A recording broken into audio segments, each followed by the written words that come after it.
افغانستان میں طالبان کے قبضے کے بعد لگاتار یہ پروپیگنڈا کیا جا رہا تھا کہ ایران طالبان کے ساتھ کھڑا ہے۔ ایران نے طالبان کو مانیتا دے دی ہے، جس پر ایران کے سپریم لیڈر آیت اللہ خامنئی کے بھارت میں پرتنیدھی آغائے مہدی مہدوی پور نے INN چینل کو خاص انٹرویو دے کر طالبان کے پرتی ایران کا رخ سامنے رکھا ہے۔ آغاز سے سب سے پہلا سوال ہمارا یہ رہے گا کہ جس طرح سے طالبان نے افغانستان پر اپنا ہولڈ جمایا، اپنا قبضہ کیا، تو کون سا سینیریو ایسا بنا، کیا حالات بنے، وہ تمام حالات کون سے تھے کہ جس کے بعد طالبان افغانستان پر قبضہ کرنے میں کامیاب رہا؟ بسم اللہ الرحمن الرحیم۔ آپ سبھی حضرات جانتے ہیں کہ طالبان جو یہ گروہ ہے اس کو پاکستان وجود میں لے کر آیا تھا افغانستان پر اپنا تسلط جمانے کے لیے۔ 1993 سے یہ سلسلہ شروع ہوا ہے اور آج تک یہ مسائل افغانستان میں جاری و ساری ہیں۔ آپ سبھی جانتے ہیں کہ 96 سے لے کے 2001 پر طالبان کا قبضہ تھا افغانستان پہ 5 سال، اور یہ وہ زمانہ ہے، یہ وہ دور ہے کہ جو افغانستان کی تاریخ کا تاریک ترین دور ہے، جس میں اندھیرا ہی اندھیرا ہے، وحشت ہے، دہشت ہے، قتل و غارت گری ہے۔ ایسا ماحول طالبان نے اس 5 سالہ حکومت میں افغانستان میں بنایا کہ ٹی وی نہیں ہے، انٹرنیٹ نہیں ہے، ٹیکنالوجی نہیں ہے، بچیاں اسکول نہیں جان سکتی ہیں، خواتین کے حقوق کو برباد کیا گیا۔ ان ساری چیزوں سے سبھی حضرات باخبر ہیں۔ اس کے بعد ایک حادثہ ہوتا ہے 9/11 کا امریکہ میں، اور اس حادثے کے بعد امریکہ نے بہانہ ملایا ہے اور 20 سال مسلسل افغانستانیوں کا استحصال کیا ہے، افغانستان کے لوگوں کے خون سے ہولی کھیلی ہے۔ 2,40,000 عوام کا قتل عام امریکہ نے کیا ہے اس حادثے کے بعد، اس حادثے کو بہانہ ملا کر، یہ آپ سبھی حضرات جانتے ہیں۔ لیکن اب ادھر آخر میں امریکہ کو بھی اچھی طرح احساس ہو گیا تھا اپنی شکست کا، کہ کوئی نتیجہ نہیں ملنے والا ہے، جتنا انہوں نے پیسہ خرچ کیا، جتنا انویسٹمنٹ کیا ہے، اس کا نتیجہ امریکہ کو وہاں نہیں مل رہا تھا۔ ان کو احساس شکست ہوا اور وہ وہاں سے خارج ہوئے ہیں افغانستان سے۔ البتہ یہ بات یاد رکھنے والی ہے کہ جیسا سوال کیا گیا ہے کہ طالبان، پاکستان اور امریکہ تینوں نے ایک پردے کے پیچھے ایک پلان بنایا ہے جس کو دوحہ میں مرتب کیا گیا۔ اس پلان کے نتیجے میں پورے افغانستان کو امریکہ نے طالبان کے حوالے کر دیا ہے، اور ساتھ میں پاکستان گورنمنٹ بھی ان کے ساتھ ہے۔ اس سے پہلے جو آپ دیکھتے ہیں مذاکرات ہوئے، ان میں جو باتیں طے ہوئی ہیں، 5,000 طالبان کے وہ دہشت گرد اور خطرناک افراد جو قید میں تھے افغانستان حکومت کے، ان کو آزاد کرایا، 10,000 لوگ اور ان سے ملے۔ اس طرح سے باقاعدہ ایک پلان بنا کر امریکہ نے جو ہے وہ افغانستان کے پیٹھ میں خنجر گھونپا ہے، اور پاکستان اس کے ساتھ ساتھ رہا ہے۔ تو ایسا نہیں ہے کہ اب طالبان نے کوئی بہت بڑی فوجی فتح حاصل کر کے افغانستان پر قبضہ جمایا ہو، بلکہ یہ امریکہ اور پاکستان کا بنایا ہوا پلان تھا، جس کو طالبان جو ہے گویا نافذ کر رہے تھے، اس پلان کو جو پشت پردے کے پیچھے جو منصوبہ ایسے میں جیسا کہ میں نے اپنے اوپننگ ریمارکس میں یہ بات بولی کہ سب کی نظریں بہت سارے ملکوں کی طرف تھیں، لیکن ایک ملک ایسا ہے جس کی طرف زیادہ نظریں جا رہی تھی کہ یہ کس طرف جائے گا۔ تو میں سوال اپنا یہی کرنا چاہتا ہوں کہ کیا ایران کا جو اسٹینڈ ہے وہ اس وقت طالبان کے قابض ہونے کے بعد افغانستان کو لے کر کیا اسٹینڈ ہے؟ کیا ایران اپنا اسٹینڈ کلیئر اس پر کر پایا ہے کہ وہ کس کی طرف جا رہا ہے، کس طرف ہے، کیا طالبان کے ساتھ ہے یا نہیں ہے، کس کے موقف میں ہے؟ ایران کا طالبان سے بنیادی اختلاف تھا اور آج بھی ہے۔ طالبان کا جو نظام فکری ہے جمہوریہ اسلامی ایران اس کو قبول نہیں رکھتا قطعاً، بالکل یہ بالکل واضح ہے، پوری دنیا جانتی ہے کہ ہمارا اختلاف بنیادی ہے ان سے، جو ان کے نظریات ہیں وہ ہمارے نظریات سے کہیں بھی میل نہیں کھاتے ہیں۔ البتہ ان تمام تر اختلاف کے باوجود ایران کی ہمیشہ یہ کوشش رہی، طالبان دوبارہ جو افغانستان پر قابض ہوئے ہیں اس سے پہلے بھی ایران کی مسلسل یہ کوشش رہی ہے، اور ایران نے عملاً اقدامات بھی انجام دیے ہیں کہ افغانستان میں ایسی حکومت وجود میں آئے کہ جس میں سبھی دھڑے موجود ہوں، تمام مسالک سے، تمام نظریات، مختلف نظریات کے جو سیاسی گروپ ہیں، ان سبھی گروہ سے مل کر ایک متحدہ حکومت، وہاں پر متفقہ حکومت وجود میں آئے، یہ ایران کی کوشش رہی تھی۔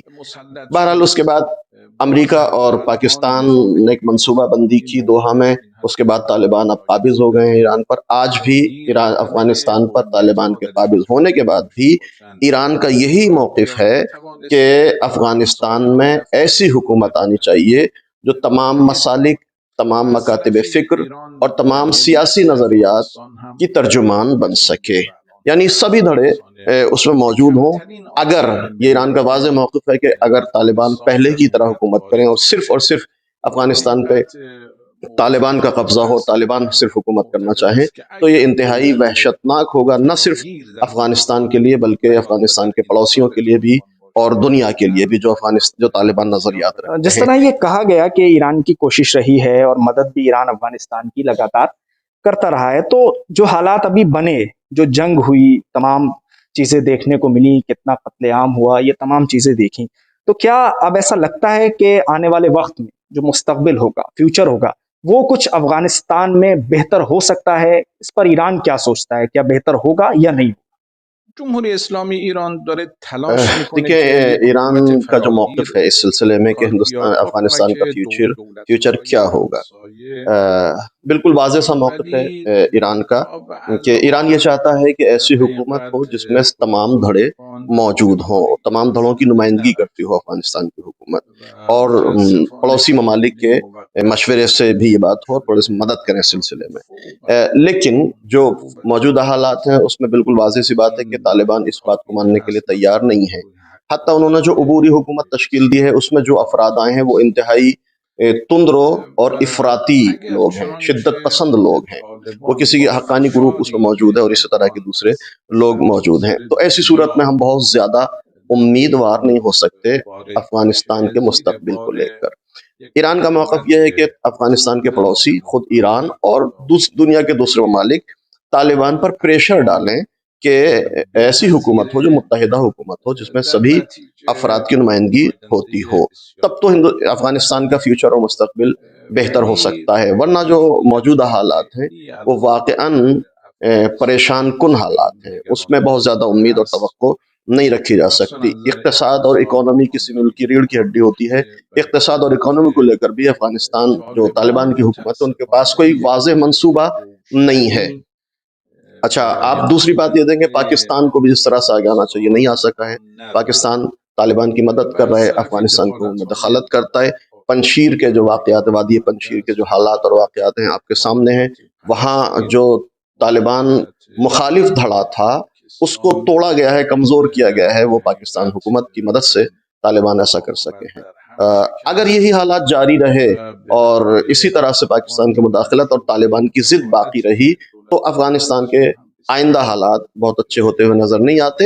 البتہ اگر طالبان تسلیم کرتے ہیں، پڑوسی ممالک پر پریشر ڈالتے ہیں، دنیا کہتی ہے، طالبان مانتے ہیں اور متحدہ حکومت وجود میں آتی ہے، تو یقیناً مستقبل انشاءاللہ افغانستان کا بہتر ہوگا. ایک سوال اس وقت بہت اہم بھی ہے، اور جیسے ہی طالبان نے افغانستان پر قبضہ کیا تھا وہ ایام عزا کے دن تھے، اور تبھی سے یہ بات سامنے آ رہی تھی. چوراہوں پر جو لگے ہوئے یا حسین کے لبیک یا حسین کے پرچم تھے ان کو طالبان نے ہٹا دیا تھا. عزا خانوں پر حملے ہونے لگے تھے. پوری طرح سے جو شیعہ کمیونٹی ہے، وہاں شیعہ مسلمان ہیں، ان کو ٹارگٹ کیا جا رہا تھا. لیکن نیکسٹ ڈے ہی حالات کچھ بدلتے نظر آئے. سبھی نے وہ حالات دیکھے اور ان میں یہ دیکھنے کو ملا کہ عزا خانوں کو پروٹیکشن دی جانے لگی، وہاں تحفظ فراہم کرایا جانے لگا، جو پرچم لگے ہوئے تھے، جو ہٹا دیے گئے تھے، ان کو دوبارہ لگایا جانے لگا. تو ایسے میں کچھ لوگوں نے یہ بھی قیاس آرائیاں کی کہ اس میں ایران کا کوئی رول رہا، ایران نے اس میں آگے سٹیپ بڑھایا. تو میں یہ جاننا چاہتا ہوں کہ یہ تمام حالات جو بنے، جو دوبارہ مجلسیں ہوئیں، پرچم لگے، کیا اس میں ایران نے کوئی رول ادا کیا؟ ایران نے کوئی سٹیپ اس میں لیا تھا یا نہیں؟ از ابتدایی که دولت طالبان مسلط شد، جیسا کہ آپ جانتے ہیں کہ جو حالات افغانستان میں آئے ہیں ایام عزا اور شیعوں کو لے کر، بالکل واضح سی بات ہے کہ ایران نے طالبان سے مذاکرات کیے اس سلسلے میں، اور ایران نے طالبان سے گارنٹی لی تھی چند چیزوں کی. اس میں سے ایک پہلی چیز یہ تھی، کچھ چیزیں یہ تھیں کہ جو ایران کی جو بارڈر ہے وہ محفوظ رہیں، طالبان چھیڑ خانی نہ کرے بارڈر پر. دوسری بات یہ کہی گئی تھی کہ افغانستان کے اندر سے ایران پر کسی قسم کی کوئی جارحیت یا حملہ نہ کیا جائے اگر طالبان آتے ہیں. تیسری چیز جو انتہائی اہم اور جس کے بارے میں سوال تھا وہ یہ تھا کہ جو شیعہ حضرات افغانستان پر رہتے ہیں ان کے ساتھ کسی قسم کی زیادتی نہ ہو، ان کے حقوق کو پامال نہ کیا جائے۔ وہ وہاں اقلیت میں ہے اور اقلیت کے حقوق کی حفاظت اگر طالبان حکومت بناتے ہیں تو اس حکومت کی ذمہ داری بنتی ہے، اور اس پر بہت زیادہ تاکید کی گئی تھی ایران گورنمنٹ کی طرف سے ان مذاکرات میں، چونکہ طالبان کا جو ماضی ہے وہ انتہائی تاریک اور وحشتناک ہے۔ 20 سال پہلے طالبان نے جو شیعوں کے ساتھ ناروا سلوک کیا تھا وہ سب کے پیش نظر ہے۔ تو طالبان کو بھی یہ کہا گیا کہ آپ پرانی غلطیاں کو نہ دہرائیں، اور بہت تاکید کی گئی کہ شیعوں کے ساتھ حسن سلوک ہونا چاہیے، احترام، عزاداری کا احترام ہونا چاہیے۔ تو آپ نے بھی جو یہ دیکھا یہ ایران کے اسی تاکید اور اسی اہمیت کا نتیجہ تھا کہ افغانستان میں جب طالبان پہلے دن آئے ہیں تو انہوں نے کیا رخ اختیار کیا، لیکن جب طالبان کے ذمہ داروں نے محسوس کیا تو انہوں نے اپنے ان افراد کو جہاں تک موثق خبر اور ذرائع ہے کہ منع بھی کیا ہے، اور اس کے بعد شیعوں سے نسبتاً بہتر سلوک کیا گیا ہے، اور شاعر الہی اور جو عزاداری کے جو پرچم وغیرہ ہیں ان کو بھی احترام کی نظر سے دیکھا گیا۔ خود انہوں نے شرکت بہت بہت کی ہے۔ شکریہ آغا اس پورے مدعے پر INN چینل سے بات چیت کرنے کے لیے، تھینک یو سو مچ۔ ہمارے ساتھ اس وقت موجود تھے آغا مہدوی پور، جو کہ ریپرزنٹیٹیو ہیں ہندوستان میں سپریم لیڈر آیت اللہ خامنائی کے، کیونکہ بہت ضروری تھا اس مدعے پر انٹرویو کرنا، کیونکہ سب کی نظریں یہ دیکھ رہی تھیں کہ ایران کا موقف کیا ہے، ایران کا رول کیا ہے۔ تو تمام ان باتوں سے یہ کلیئر ہو جاتا ہے کہ ایران کا طالبان اور افغانستان ایشو پر کیا اسٹینڈ ہے، کیا رول ہے۔ اور سب سے بڑا سوال جس کو لے کر آج ہم پہنچے تھے کہ عزاداری جس طرح سے بین کی جا رہی تھی، شیعہ طبقے پر لگاتار ظلم کیا جا رہا تھا، اور نیکسٹ ڈے دیکھنے کو ملا کہ پورا سینیریو چینج ہو گیا۔ تو ایسے میں کیا ایران کا کوئی رول اس میں تھا؟ کیا ایران نے بات چیت کی تھی آگے بڑھ کر کہ شیعوں پر کوئی ظلم نہ ہو، وہاں عزاداری کرنے دی جائے؟ تو بالکل اس کا جواب ہمیں یس میں ملا ہے، اور کہا گیا ہے کہ ایران نے ہی اس پورے معاملے میں آگے بڑھ کر اسٹیپ لیا اور یہ کہا کہ آپ پوری طرح سے تحفظ فراہم کرائیں گے، اور اس کے بعد کوئی چیز ایسی دیکھنے کو نہیں ملی ہے۔ دلی سے INN چینل کے لیے ساحل نقوی۔